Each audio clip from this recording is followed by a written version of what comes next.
Today, we're joined by Armand, the founder and CEO of Greenstone Private Wealth, a firm that specializes in strategic wealth solutions for business owners.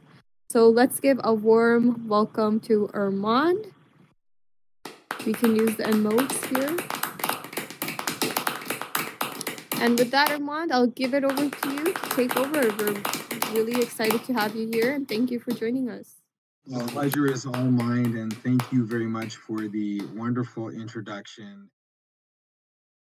But one thing that has also stood out to me is the journey of growing a business is also a journey of self-development and learning a lot about yourself along the way. I'm 33 now, so I guess I'm still relatively young in the business space, and I'm still growing and evolving. But my first exposure into business was in my early 20s.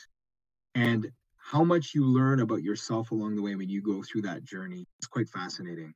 The ups and downs, the failures, the wins, the losses. You learn a lot about building grit, building perseverance, and also really seeing, hey, do I have what it takes to be a successful business owner? Because again, there's so much that goes into it that most people don't realize, right? In today's world, we see the glamorous side of it, financial success, abundance, all of these different things. But when you actually talk to other business owners that built a business from scratch, you see what that person has gone through, and you have that much more respect for what that person has gone through to build their business to where it is. That has really stood out for me. And this is one thing that I challenge clients to do, other business owners to do. Try to really envision in your mind what success looks like for you. That is something that I found quite interesting. Because when I started doing this exercise for myself, you start to think, okay, everybody has the same vision, right? They want to make, a ton of money, they want to live a certain lifestyle, but you realize that not everybody has that same vision. And that's a huge part of where you want to take your business, what type of business you want to run, and how you will scale and grow that business. Some people are happy making 100 grand a year. Some people want to make 100 million. You got to have that mindset and really do that exercise to get a clear idea of what success looks like to you. And that will help you so much along the process, because in the days where you feel like you're struggling, or the days where you feel like you want to give up, which they do exist, and I'm sure everybody on the call can relate to that, you always go back to that mind frame of, okay, why am I doing this? Is this going to get me to where I want to go? That's your business, regardless of what service you provide or what business you're in. It's being able to relate to your clients, to be able to give them the best solutions possible and the best service possible. And one of the only ways to do that is to know that, oh, I've been in your shoes. I know what you're going through.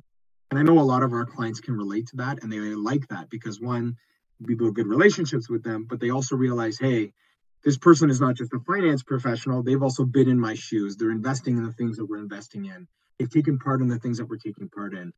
And it makes that business growth much more organic, but also much more fruitful, because the clients don't feel like you're just selling them a product to make a buck and then you're on the way. I think people realize they have options now, and they want to feel respected, they want to feel heard, and they want to be taken care of.